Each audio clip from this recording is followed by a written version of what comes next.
Cette semaine, notre série nous emmène dans la foulée des trailers, ceux qui pratiquent la course à pied en plein air.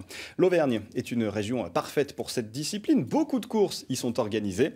Pour ce deuxième épisode, notre équipe s'est rendue sur la Pastourelle à Salers, dans le Cantal, à la rencontre d'un des meilleurs ultra-trailers au monde. Laetitia Théodore, Bruno Libertou.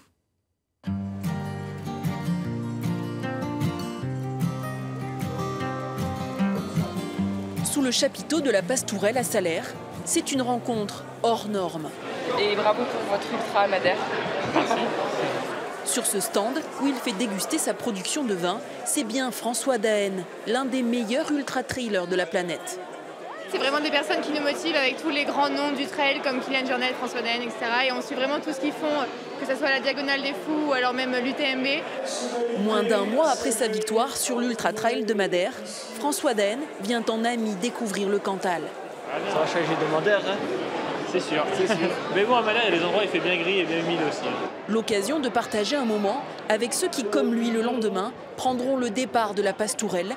Plus de 5000 personnes, dont 800, comme Daen, sur les 53 km de la course du Grand Cirque. Ah, pareil, le bracelet pour les ravitaux et le gobelet. Ça fait plaisir, c'est ce qui fait la beauté de ce sport, c'est qu'on court avec eux, voilà. On est tous ensemble, les bons comme les mauvais. Bracelet et gobelet. C'est avec lui, c'est un grand plaisir, mais je vais le voir que de loin. Ouais, parce qu'a priori... A priori, il va partir tout seul. Ce jour-là, veille de la course, François Daen se plie avec le sourire et beaucoup de simplicité aux nombreuses sollicitations. Est-ce que vous êtes en forme?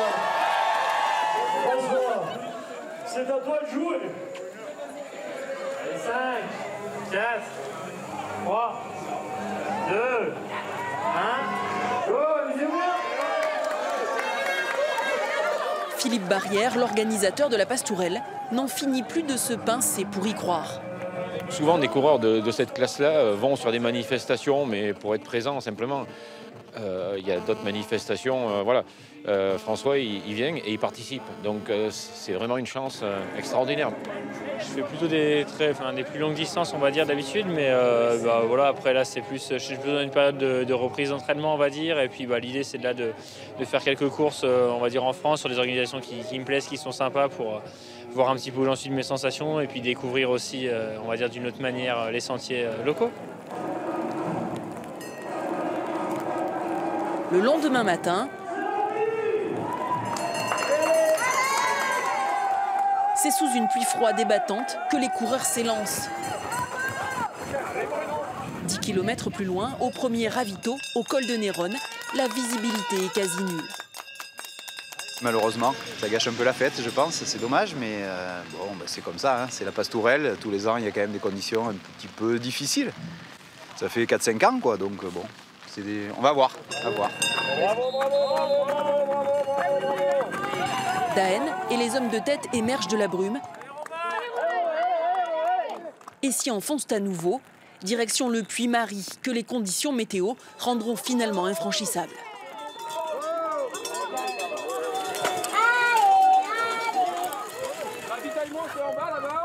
Ravitaillement en bas et la course là-bas. Après le pas de Pérol, c'est le Puy-Violent qui ce jour-là n'a pas volé son nom. Au point de ravitaillement, les bénévoles se réchauffent comme ils peuvent et les anciens relativisent. En 2013, on avait 40 cm de neige. Donc il peut y avoir encore pire, quoi. Hein. Oui.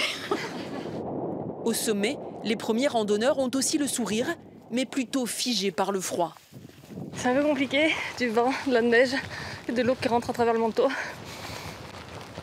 Mais bon, c'est quand même sympathique, on ne peut pas faire la Pastourelle sans manteau plus violent.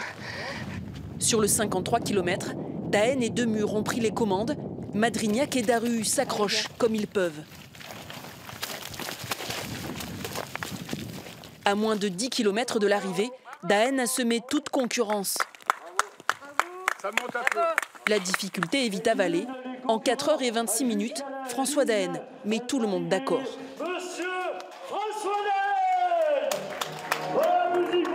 Les conditions très délicates, on va dire. Mais non, après voilà, je crois qu'on n'a pas pu monter un petit sommet, mais sinon on a quand même fait, on a bien fait 51 km, donc finalement on a fait une belle boucle. Et puis non, ouais, super organisation, c'était très bien balisé. Les bénévoles aux petits soins, même s'il faisait très très froid. Et puis voilà, on a pu courir à pas mal ensemble, là, donc c'était bien agréable. On connaît son palmarès quand même, c'est un des meilleurs mondiaux, honnêtement. Ils sont 3-4 à se partager on va dire cette première position au niveau des meilleurs mondiaux, donc ouais, c'est vraiment un grand honneur. On a fait 30 km ensemble, voilà, il faut se caler dans sa roue, comme on dit, et il faut essayer de tout donner. Et voilà. Bon, après, c'est un grand monsieur, hein, il ne bouge pas, voilà,